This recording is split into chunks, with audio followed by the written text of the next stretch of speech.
send a notice out.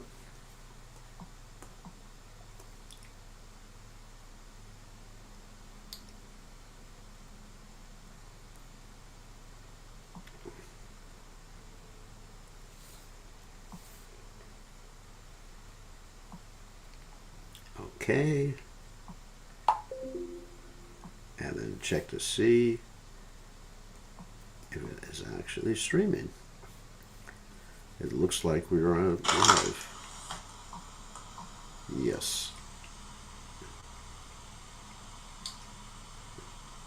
Let me just check.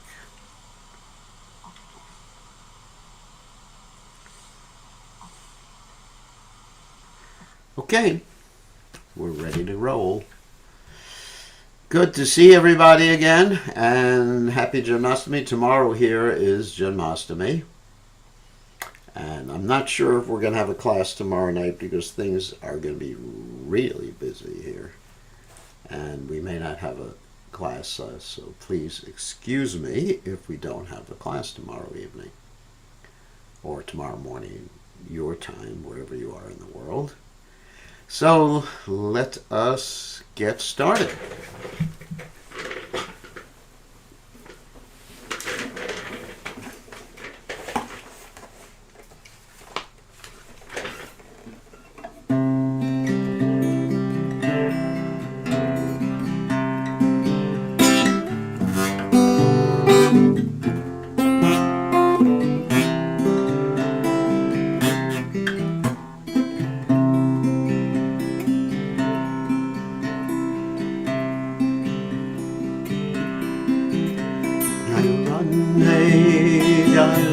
Krishna, Jaya Vrindavan,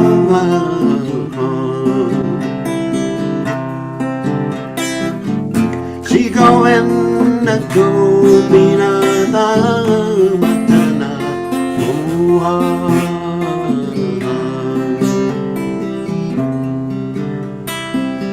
Shima Kunda Giri Govardhan,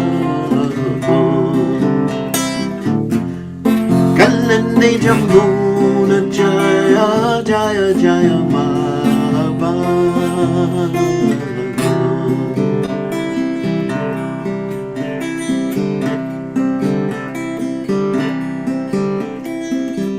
Keshigata from Shivada Dwadasagana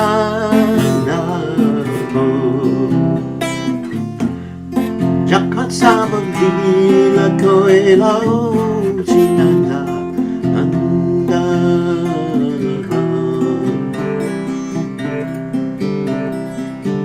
Shinanda Yeshoda Jaya Jaya Gopaga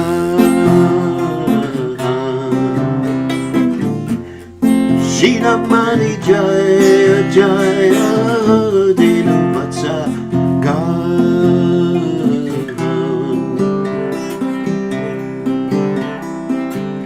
Jaya Krishna Jaya Kirtina Sundari Jaya Purnamasi Jaya Vira Nagari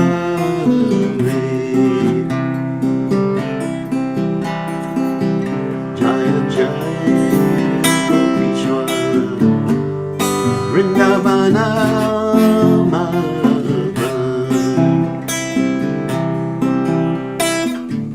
Jaya Jaya Krishna Sakavatu Trisharaj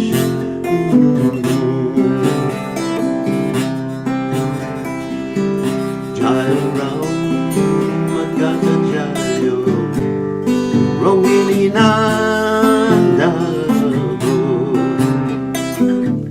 Jaya Jaya Vrindavana Vasi Jaya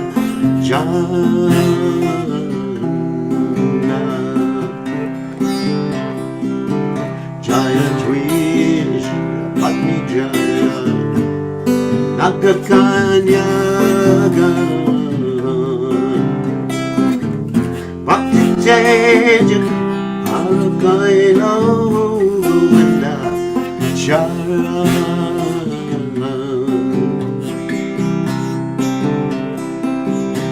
Shira Samanda Jaya Jaya Radha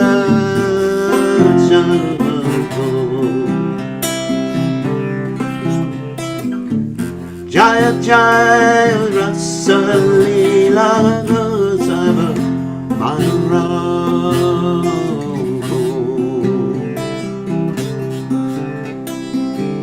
Jaya Jaya Jua Rasa Sarva Rasa Sarva Manraki Abhaveya Brajate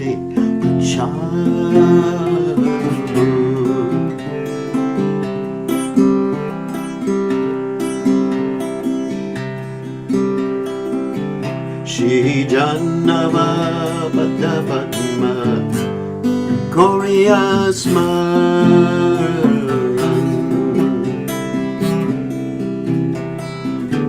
Nina Krishna Dasako Hey Namasang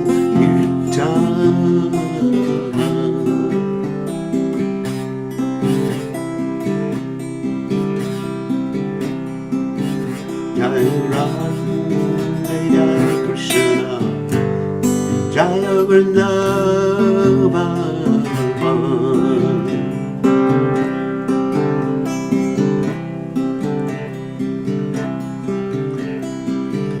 Hare Krishna Hare Krishna Krishna Krishna Hare Hare Ati Rama Hare Rama Rama Rama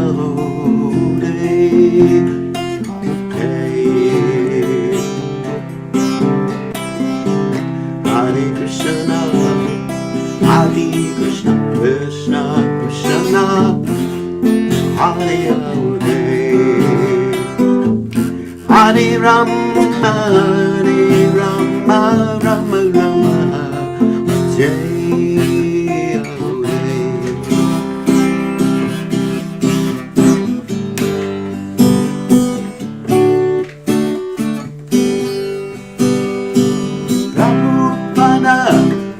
Prabhupada, Jaya Prabhupada, Prabhupada, Prabhupada,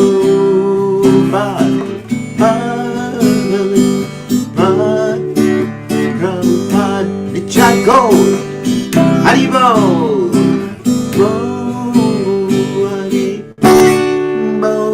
Haribo,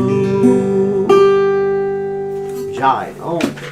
Vishnu Pad Paramahansa Paravatakacharya, also Teta Satashi Shimad, His Divine Grace, Abhaya Chalana, the Bhaktivedanta Goswami Srila Prabhupada Ki Jai, ISKCON Founder Acharya Srila Prabhupada Ki Jai, Anantakoti Vaishnava Vrinda Ki Jai, Namacharya Srila Hridas Thakur Ki Jai, Prem Se Kaho Shri Krishna Chaitanya Prabhu Nityananda Shidwaita Gadadha Shri Vasadi Gaur Bhakta Vrinda Ki Jai Shri Radha Krishna Gopi Gopinath Sayam Kunda Radha Kunda Giri Govardhan Ki Jai Vrindavanam Ki Jai Mathuram Ki Jai Jagadava Sami Ki Jai Yamunamai Ki Jai Shrimati Lasi Devi Ki Jai Samaveda Bhakta Vrinda Ki Jai Gaur Premananda Hari Hari Bol.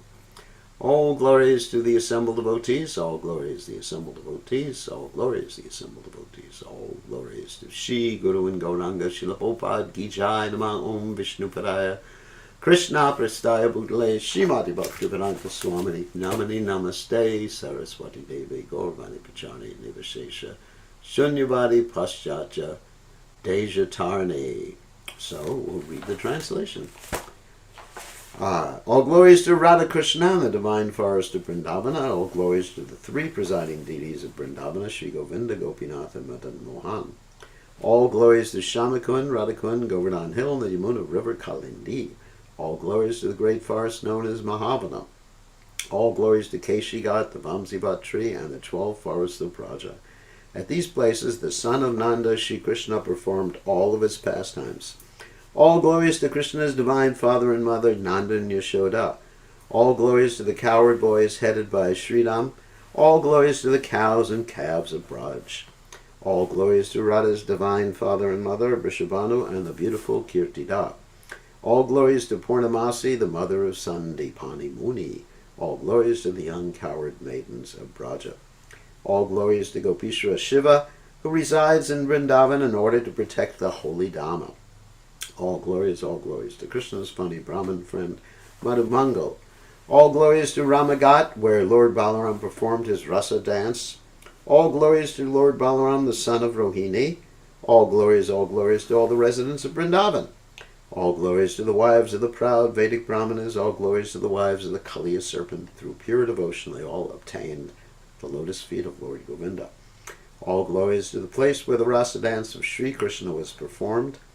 All glories to Radha and Shama. All glories to the divine rasa dance, which is the most beautiful of all Lord Krishna's pastimes. All glories to the mellow of conjugal love, which is the most excellent of all rasas and is propagated in Braja by Sri Krishna in the form of the divine Padakiya Bhav. Remembering the lotus feet of Lord Nityananda's consort, Sri Janava-Devi, this very fallen and lowly servant of Krishna, sings the Sankirtan of the holy name of Krishna. So, we want to wish everybody in the South Pacific, the volume is actually quite high, so it must be some problem with all of you, one of you. So we want to wish everybody in the South Pacific, Happy Janmashtami, because it's Janmashtami in Fiji, it's Janmashtami in New Zealand, I think, and it's Janmashtami in Australia. So happy Janmashtami. Today is the day before Janmashtami for us in North Carolina, and tomorrow is Janmashtami. The next day is Prabhupada's appearance day, glorious appearance day. Now, I'm not sure if I'm going to be giving class tomorrow online like this, because things are going to be really busy and we have to be practical. I can't give up my some responsibilities here. So we probably will not have the class tomorrow, but I will send out a notice. Whether or not we're going to have it, as far as the next day, I will send out a notice too, because the next 2 days are very, very busy days here. So thank you very much. So we'll continue with our reading and commentary on the Krishna book. So, Om Ganat Timiranda Shah Gananjana Shlakaya Chakshun Meditam Yena Tasmai Shri Guruve Namaha. I offer my respectful obeisances under the lotus feet of my spiritual master, His Divine Grace, A.C. Bhaktivedanta Swami Srila Prabhupada, who so kindly opened my eyes with a torchlight of knowledge while I was blinded in the darkness of ignorance. So, yesterday we read the story of Putana, the witch who tried to kill Krishna but became Krishna's mother. And today I believe we're going to talk about Trinavarta, the bag of hot air. Anyway, the cyclone demon or tornado demon. So let's continue. And tomorrow morning here I'm going to be giving a class which is basically evening Janmashtami time for all of you in the South Pacific. But anyway, whatever. It's all going to be on YouTube, Facebook, and you can look at it later on. But right now we're going to go to Trinavarta. How about that? Which is chapter 7 in Prabhupada's Krishna book. So let's read the Krishna book. Here we go. All right, let's just set up. Takes 1 second. All right. Chapter 7 is called The Salvation of Trinavarta. The Supreme Personality of Godhead, Lord Krishna, is always full in 6 opulences, namely complete wealth, complete strength, complete fame, complete knowledge, complete beauty, and complete renunciation. And actually, it's unlimited wealth, unlimited strength, unlimited fame, unlimited knowledge, unlimited beauty, and unlimited renunciation. The Lord appears in different, complete, eternal forms of incarnation. The conditioned soul has immense opportunity to hear about these transcendental activities of the Lord in these different incarnations. In the Bhagavad Gita, it is said, what is it said? Janma karma chame divyam. That's 4:9. The pastimes and activities of the Lord are not material. They are beyond the material conception, and the conditioned soul can benefit by hearing such uncommon activities. In fact, the verse says, not only can the conditioned soul benefit by hearing such uncommon activities, the conditioned soul will not have to take birth again within this material world if he or she hears about these uncommon activities. Janma karma chayama divyam evam yovita tatpataha chaktva deham. Upon giving up the body, punarjanma, again birth, 90, will not take. 80 moms sojourner will actually go to Krishna. Hearing is an opportunity to associate with the Lord. To hear his activities is to evolve one's transcendental nature simply by hearing. The conditioned soul has a natural aptitude to hear something about other conditioned souls in the form of fiction, drama, and novel or novels. That inclination to hear something about others may be utilized in hearing the pastimes of the Lord. Then one can immediately evolve his transcendental nature. Krishna's pastimes are not only beautiful, they are also very pleasing to the mind. And again, I give the example of how I heard about Krishna stealing butter and feeding it to the monkeys before I came to the Krishna consciousness movement, and my mind was basically absorbed in it, even though I didn't know anything about it or the philosophy or anything. If someone takes advantage of hearing the pastimes of the Lord, the material contamination of dust accumulated in the heart due to long association with material nature, that means many lifetimes, Prabhus, can be immediately cleansed. Lord Chaitanya also instructed that simply by hearing the transcendental name of the Lord Krishna, one can cleanse the heart of all material contamination. Of course, that's Chaitanya Dharpana Marjana. There are different processes for self-realization, but this process of devotional service, of which hearing is the most important function, when adopted by any conditioned soul, will automatically cleanse him of all of the material contamination and enable him to realize his real constitutional position. Conditional life is due to this contamination only, and as soon as it is cleared off, and naturally the dormant function of the living entity, rendering service to the Lord, awakens. It's dormant. It's there. Just got to wake it up or clean it up. By developing his eternal relationship with the Supreme Lord, one becomes eligible to create friendship with the devotees. Maharaj Parikshit recommended from practical experience that everyone try to hear about the transcendental pastimes of the Lord. This Krishna treatise is meant for that purpose, and the reader may take advantage of it to attain the ultimate goal of life.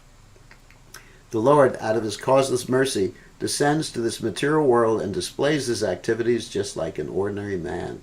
Unfortunately, the impersonalists, or the atheist class of men, consider Krishna to be an ordinary man like themselves, and so they deride him. This is condemned in the Bhagavad Gita by the Lord himself when he says, Avajananti ma mudha, 9:11. The mudhas, or rascals, mudha means like an ass, or rascals take Krishna to be an ordinary man or a slightly more powerful man. Out of their great misfortune, they cannot accept him as the Supreme Personality of Godhead. Sometimes such unfortunate persons misrepresent themselves as incarnations of Krishna without referring to the authorized scriptures. We're going to hear about some of them later on in the Krishna book ones, Pondraka. Okay, now we get to the story. When Krishna grew up a little more, he began to turn himself backside up. In other words, in the beginning, the children can't, turn themselves. I don't have any experience of this. But after a while, they're able to turn themselves. He did not merely lie down on his back. So turn himself around. But, you may say, he's gone. Why can't he do that? Well, this is his pastime. To act like an ordinary baby. Because in this way, he's dependent upon Yashodamai and Nanda Maharaj and all the elderly ladies and men in Vrindavan. And they're able to develop this maternal and paternal affection towards him. That's why he does it, to help them develop that. I mean, sometimes even in this world, someone will act helpless. Just why? Just to evoke someone's care. I'm helpless. And another function was observed by Yashoda and Nanda Maharaj, Krishna's first birthday. Happy birthday. They arranged for Krishna's birthday ceremony, which is still observed by all followers of the Vedic principles. Krishna's birthday ceremony is observed in India by all Hindus, irrespective of different sectarian views. Even the Muslims sometimes celebrate. All the coward men and women were invited to participate in the jubilant celebration. A nice band played, and the assembled people enjoyed it. All the learned brahmanas were invited, and they chanted Vedic hymns for the good fortune of Krishna. During the chanting of the Vedic hymns and playing of the bands, Krishna was bathed by Mother Yashoda. This bathing ceremony is technically called Abhishek, and even today this is observed in all the temples of Vrindavan on Janmashtami Day, or the birthday anniversary of Lord Krishna. We're going to have an Abhishek here later, tomorrow. On this occasion, Mother Yashoda arranged to distribute a large quantity of grain, and first-class cows decorated with golden ornaments were made ready to be given in charity to the learned, respectable brahmanas. Yashoda took her bath and dressed herself nicely, and taking child Krishna duly dressed and bathed on her lap, she sat down to hear the Vedic hymns chanted by the brahmanas. While Mother Yashoda was listening to the chanting of the Vedic hymns, the child appeared to be falling asleep, and therefore she very silently laid him down on the bed. Being engaged in receiving all the friends, relatives, and residents of Vrindavan on that holy occasion, she forgot to feed the child milk. He was crying, being hungry, but Mother Yashoda could not hear him cry because of the various noises. The child, however, became angry because he was hungry and his mother was not paying attention to him, so he lifted his legs and began to kick his lotus feet, just like an ordinary child. Baby Krishna had been placed underneath a hand-driven cart, and while he was kicking his legs, he accidentally touched the wheel of the cart and it collapsed. Various kinds of utensils and dishes made of brass and other metals had been piled up on the handcart, and they all fell down with a great noise. The wheel of the cart separated from the axle, and the spokes of the wheel were all broken and scattered hither and thither. Now, of course, that's Shakatashura, the cart demon. So it's not that Krishna did it accidentally. Krishna actually wanted to kill this demon. And we're going to be speaking about the demons tomorrow in Bhagavatam class. Mother Yashoda and all the gopis, as well as Maharaj Nanda and the coward men, were astonished as how the cart could have collapsed by itself. All men and women who were assembled at the holy function crowded around and began to suggest how the cart might have collapsed. No one could ascertain the cause, but some small children who were entrusted to play with baby Krishna informed the crowd that it was due to Krishna's striking his feet against the wheel. They assured the crowd that they had seen how it happened with their own eyes, and they strongly asserted the point. Some were listening to the statement of the small children, while others said, "How can you believe the statements of these children?" The coward men and women could not understand that the all-powerful personality of Godhead was lying there as a baby, and he could do anything. Both the possible and impossible were in his power. So also Krishna arranged it to cause more anxiety to Mother Yashoda, and you're going to hear what she did. While the discussion was going on, baby Krishna cried. Without remonstration, Mother Yashoda picked the child up in her lap and called the learned brahmanas to chant holy Vedic hymns to counteract the evil spirits. At the same time, she allowed the baby to suck her breast. If a child sucks the mother's breast nicely, it is to be understood that he is out of all danger. After this, all the stronger coward men put the broken cart in order, and all the scattered things were set up nicely as before. The brahmanas therefore offered oblations to the sacrificial fire with yogurt, butter, kusha, grass, and water. They worshipped the Supreme Personality of Godhead for the good fortune of the child. The brahmanas who were present at that time were all qualified because they were not envious. They never indulged in untruthfulness. They were never proud, they were nonviolent, and they never claimed any false prestige. They were all bona fide brahmanas, and there was no reason to think that their blessings would be useless. With firm faith in the qualified brahmanas, Nanda Maharaj took his child on his lap and bathed him with water, mixed with various herbs while the Brahmanas chanted hymns from the Rig, Yajur, and Samaveda. It is said that without being a qualified Brahmin, one should not read the mantras of the Vedas. Here is the proof that the Brahmanas were qualified with all the Brahminical symptoms. Maharaj Nanda had full faith, also had full faith in them. Therefore, they were allowed to perform the ritualistic ceremonies by chanting the Vedic mantras. There are many different varieties of sacrifices recommended for different purposes, but the mantras are all to be chanted by qualified Brahmanas. And because in this age of Kali such qualified Brahmanas are not available, all the Vedic ritualistic sacrifices are forbidden. Sri Chaitanya Mahaprabhu has therefore recommended only one kind of sacrifice in this age, namely, what? The Sankirtan Yagya, chanting the Mahamantra, Hare Krishna, Krishna Krishna, Hare Hare, Hare Rama, Rama Rama, Hare Hare. So you may ask, why do we do other sacrifices? Well, we do other sacrifices to give an opportunity for people to chant Hare Krishna. Like when we do a fire sacrifice, what does the fire sacrifice consist of? The fire sacrifice consists of chanting the obeisances to the spiritual masters, to the various forms of the Supreme Personality of God, and ultimately to Srimati Radharani, and then chanting Hare Krishna. It just attracts people to chant Hare Krishna. That's why you have anything you do, sacrifices, charity, austerity, whatever, is done to attract people or bring people to the point of chanting the holy name of Krishna, which is the what? Yuga Dharma. What is that? Hare Nama, Hare Nama, Hare Nama. Hare Nama Eva Kevalam. Kalo Nishteva Nishteva Nishteva Gatiranyata. In this age of Kali, there ain't no other way. Chant the holy names. Chant the holy names. Chant the holy names. There is no other way. There is no other way. There is no other way. Kalo Nishteva Nishteva Nishteva. Prabhupada said when you do or say something 3 times, it actually verifies it. So when you make a promise, that's it. So, unfortunately, there's another religion, not Vedic religion. It's a non-Vedic molecular religion where they have a system of divorce where they say 3 times, I divorce you, I divorce you, I divorce you, in a different language. I'm not going to mention what language. I don't want to point out a specific language. But they also have this 3 times. So there's something very special about 3 times. Saying something, doing something 3 times. Of course, we don't believe in that divorce thing. That's a molecular religion that has nothing to do with Sanatana Dharma or anything. Of course, we're not criticizing. Or maybe we are criticizing. As the Brahmanas chanted the Vedic hymns and performed the ritualistic ceremonies for the 2nd time, Nanda Maharaj again gave them huge quantities of grain and many cows. All the cows were given in charity.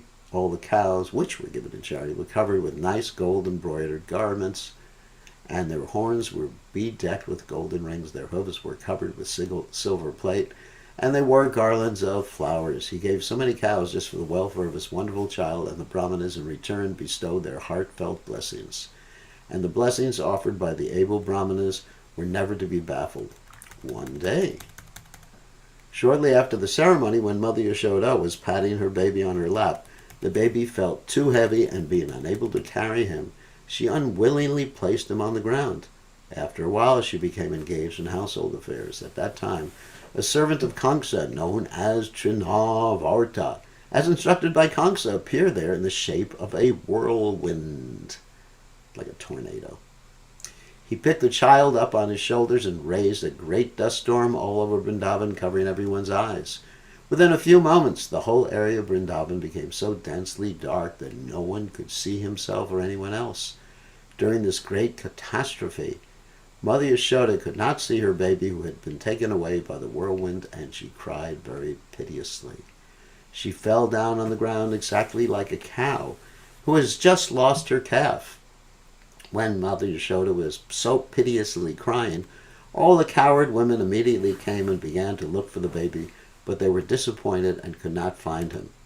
The Trinavarta demon went high into the sky with baby Krishna on his shoulder, but the baby assumed such a weight that suddenly he could not go any further, and he had to stop his whirlwind activities. Of course, Krishna This is heavy, unlimitedly heavy, but he can manifest that, or he can manifest himself as being unlimitedly light. Baby Krishna made himself heavy and began to weigh down the demon, catching hold of his neck. Trinavarta felt the baby to be as heavy as a big mountain, and he tried to get out of his clutches, but he was unable to do so, and his eyes popped out from their sockets. Crying very fiercely, he fell down on the ground of Vrindavan and died. The demon fell exactly like Tripurasura, who was pierced by the arrow of Lord Shiva. Trinavarta hit a stone slab and his limbs were smashed. His body became visible to all the inhabitants of Vrindavana. When the gopis saw the demon killed and child Krishna very happily playing on his body, they immediately picked Krishna up with great affection. The coward men and women became very happy to get back their beloved child Krishna. At that time, they began to talk about how wonderful it was that the demon had taken away the child to devour him, but could not do so. Instead, he fell down dead. Some of them supported the situation.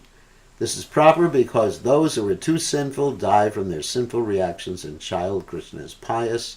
Therefore, he is safe from all kinds of fearful situations. And we, too, must have performed great sacrifices in our previous lives, worshipping the Supreme Personality of Godhead, giving great wealth and charity, and acting philanthropically for the general welfare of men. Because of such pious activities, the child is safe from all danger. The gopis assembled there spoke among themselves. What sort of austerities and penances we must have undergone in our previous lives. We must have worshipped the Supreme Personality of Godhead, offered different kinds of sacrifices, made charities, and performed many welfare activities for the public, such as growing banyan trees and excavating wells. As a result of these pious activities, we have gotten back our child, even though he was supposed to be dead. Now he has come back to enliven his relatives. After observing such wonderful happenings, Nanda Maharaj began to think of the words of Vasudeva again. After this incident, when Yashoda once was nursing her child and patting him with great affection, there streamed a profuse supply of milk from her breast, and when she opened the mouth of the child with her fingers, she suddenly saw the universal manifestation within his mouth. So there's actually like two stories of when she saw the universal manifestation within his mouth. One story is when Balaram told, which we're going to read about later on, when Balaram told Yashoda Maya that Krishna was eating dirt. That actually happened at this place called Brahmananda Ghat. And Krishna denied it and said, Balaram's just causing trouble. And Yashoda Maya said, let me look in your mouth. She looked in his mouth. She saw almost exactly what she's going to see here in the description. She saw within the mouth of Krishna the whole sky, including the luminaries, stars in all directions, the sun, moon, fire, air, seas, islands, mountains, rivers, forests, and all other moving and non-moving entities. When Mother Yashoda saw this, her heart began to throb, and she murmured within herself, how wonderful this is. She could not express anything but simply closed her eyes. Oops.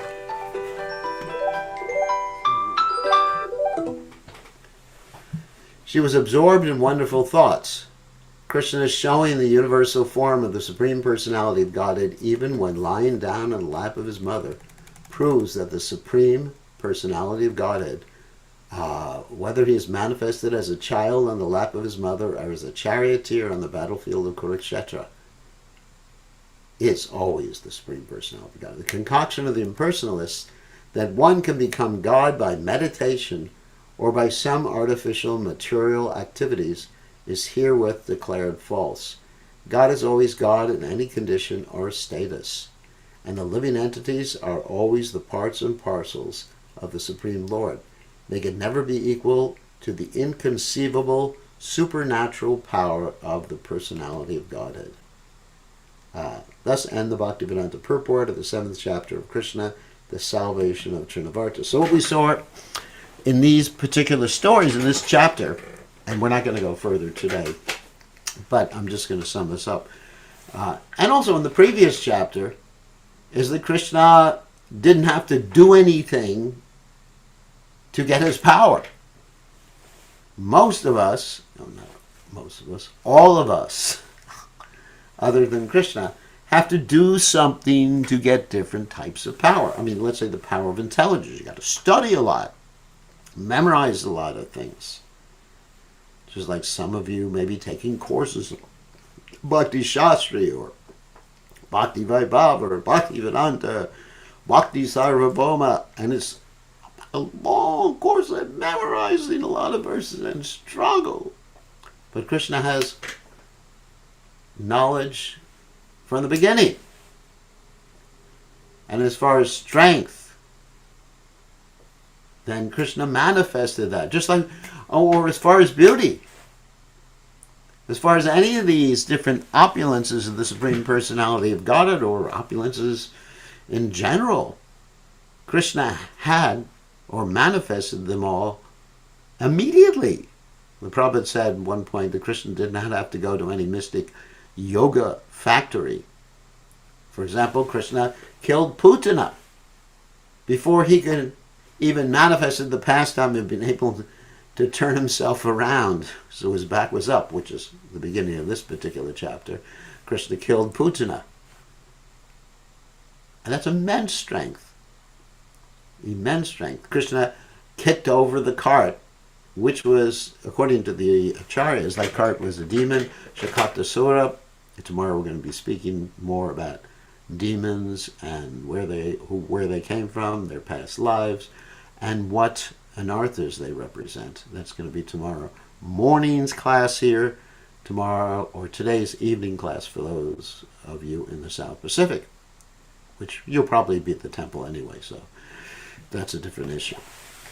So it's morning for those of you in the South Pacific. It's the morning of Janmashtami. So anyway, and then you have the story. Yeah, there's the cart demon, and then there's the Trinavarta demon. Krishna was able to make himself heavy, and he didn't get hurt. And then finally, Krishna was able to manifest all the universes within his mouth. So what does that mean? That Krishna is always God. He didn't have to do something like we have some of these bogus personalities who get some yogic powers.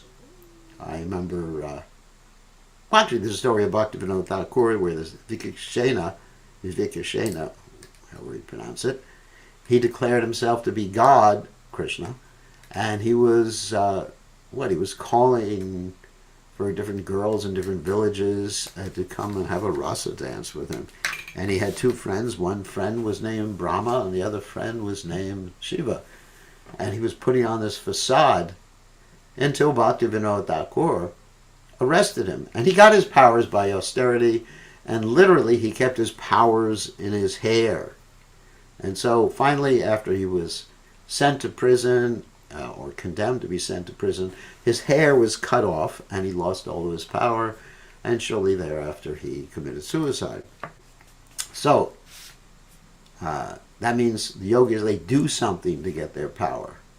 Whereas Krishna didn't do anything to get his power. You know, he was God in the beginning, God in the middle, God at the final pastimes, and he continues to be God in all circumstances. And that's what we can learn from these first two chapters dealing with the demons. That Krishna is the Supreme Personality of Godhead, and he's always powerful. So, on that happy note, we're going to just maybe end early, but we're going to take some questions right now from all of you because of the busyness of everything here, preparing for Janmashtami and everything like that. We may end up early unless there's a whole bunch of questions. Does anybody have... Whoops, let me just unmute you. Does anybody have any questions? Besides saying Happy Janmashtami. Hare Krishna Gurudev. Hare Krishna, good to see you. I'm Sujandra Das from Auckland. Yeah, I know. Please accept my humble obeisance. Hare Jai Krishna. Srila Gurudev, Jai Gurudev ki Jai. Do you have any? Gurudev, I have one question. Yeah. Today in Mangalarti Bhagavatam class, I heard that there are two Krishna. One is from Vrindavan and one is from Mathura. Yes. So, in practically, two Krishna appeared in two places or the same Krishna? It's the same Krishna appeared in two places. There's not really two Krishnas. I've explained this many times before in my class. Advaita Chuta Nadir Ananta Rupa Madhyam Purana Purusham Navyoganam Cha. There's one God, but God can appear in two places, three places, four places, unlimited places simultaneously, in unlimited different forms. So he appeared in Yashoda Mataji also, and just Yes. like Devaki. Well, according to Vishwanath Chakravarti Thakur, Krishna and Yogamaya were born from, boy and a girl were born from Yashoda Mayi, and that's Rajendra Nandana Krishna, and Vasudev Krishna was born in Mathura. Okay. Yeah, Vasudev Krishna was born in Mathura from Vasudev and Devaki. And so when Vasudev brought the expansion of Krishna, known as Vasudev Krishna, or Vasudev Krishna, I have to pronounce it right, Vasudev Krishna, when Vasudev brought Vasudev Krishna to Vrindavan, then Vasudev Krishna merged into Nandanandana, or Yashoda Maya's Krishna, Yashoda Nandana. And so... yeah. Thank you, Gurudev. Normally, we never knew this, that we know only the same one Krishna, Vasudev Krishna, only went to Vrindavan. But it's the same Krishna, Yeah. but he just appears in different moods, because Nandanandana Krishna never leaves Vrindavan. Okay. So even when Krishna, here's another interesting thing for you. Even when Krishna left Vrindavan, when Akrura took him to Mathura later on, then Nandanandana Krishna didn't leave Vrindavan, but was unmanifest. That means people couldn't see him. So Krishna is still in Vrindavan today, but he can't be perceived. He's aprakata pastimes. That means the unmanifest pastimes. Whereas, anyway, and so Krishna's expansion, known as Vasudeva Krishna, went to Mathura and Dwarka later on. So, but Krishna never leaves Vrindavan. Goloka eva nivashiti akilatma bhuta. Krishna never leaves Goloka or Gokula in this particular case. So Thank you, Gurudev. Here's a question. Nanda Maharaj performed the umbilical cord cutting ceremony. No, Krishna doesn't appear as a normal kid. Krishna can make it appear that he's coming. He came from the womb of Yashodamai. We heard the other day that Vasudeva and Devaki were in house arrest and they were not shackled, but we also read in Krishna he put the shackles back. How do we understand this contradiction? They might have been shackled under house arrest. I mean, I don't know exactly how they were confined. You know, I really don't know how they were confined, but obviously it was like a prison. But whether they were, in prison behind bars, or prison in their room and just kept in their rooms is another thing. So, anyway, you'll have to be there to understand that. Yeah. Thank you, Gurudev. But obviously, something was going on because basically, even after the 6 kids were killed, Vasudeva was still interacting with Rohini, and then he sent Rohini to to Vrindavan, and Rohini was pregnant. Yeah. So obviously he was having interactions with Rohini in that particular respect. Okay. Anyway, it's interesting. So any other questions? Sumukha, you have a question. Yes, Gurudev. Please accept my humble obeisance, Gurudev. I'm just wondering, if the Brajavasis knew Krishna was in Mathura, then why didn't they go and live there in Mathura with Krishna instead of crying in Vrindavan? Because they couldn't relate to Krishna in that mood. And you see, like in the Rath Yatra ceremony, you have Lord Chaitanya saying in the mood of Srimati Radharani, I am the same Radharani and you are the same Krishna, but I want to enjoy with you along the banks of the Jamuna River, near the, I'm just paraphrasing, near the Vatasi. So Krishna has a different mood. It's just like, I mean, for example, let's say someone is married and they're married to a man who works in, let's say, as a boss in some really big firm. So the wife generally doesn't go into the boss's office. She waits till he comes home. So Krishna, anyway, and the residents of Vrindavan, they perceive Krishna everywhere in Vrindavan also. Even though he's not manifest, they can perceive Krishna's presence. And even today, when you go to Braj or Govardhan, you can actually perceive Krishna's presence in the holy place.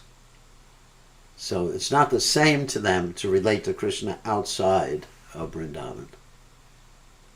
And we see that in terms of the time that the residents of Vrindavan met Krishna at Kurukshetra, which is celebrated as the Rath Yatra, where they attempted to drag Krishna back to Vrindavan, rather than to try to enjoy with him or relate to him in the Dwarka mood. So they wanted to bring him back to Vrindavan. Okay? Yes, Gurudev. Thank you. All right. I can see you did some deity worship this morning. Yes, yes, just finished. Just finished.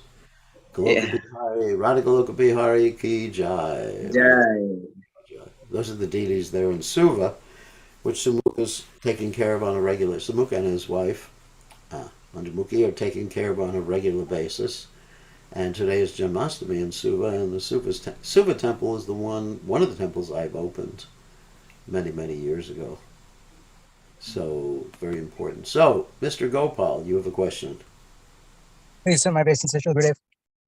You mentioned several times that Vasudeva was with Rohini to impregnate her with Lord Balaram, but Krishna was manifest through Vasudeva's mind and then heart to heart to Devaki. So since Lord Balaram is also the Supreme Personality of Godhead, wouldn't the conception be of a similar nature? Yeah.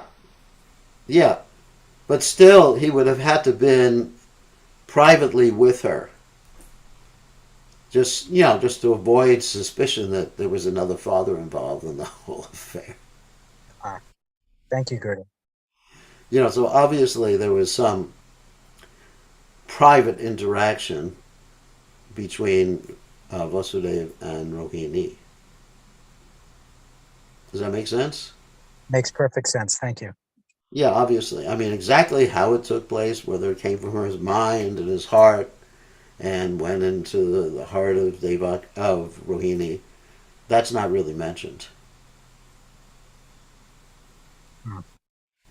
That's not mentioned. But obviously, he's the father and Rohini's the mother.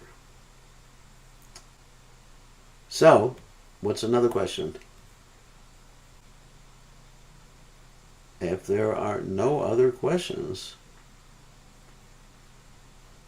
then we can end a little early tonight, which is good, because we got a lot of other things. I think tomorrow, okay, let's say tomorrow, which is the evening time or afternoon. No, actually, yeah. Tomorrow's class, which is the morning time for those of you in Australia, New Zealand, and Fiji, I don't think we're going to have tomorrow's class because it's going to be the evening here, which is going to be Janmashtami evening. And things are going to be rather busy, if that sounds all right to you. Rather busy. But for those of you in Australia, New Zealand, and Fiji, there'll be a class sometime this evening your time, which is going to be our Bhagavatam class tomorrow morning on Janmashtami Day. And if that makes sense to you, good, because that's really what's going to happen. Okay, thank you very much, and we'll be keeping everybody informed when the next class is by texting on WhatsApp. People are on the WhatsApp group. So, thank you very much. All glory is to His divine grace.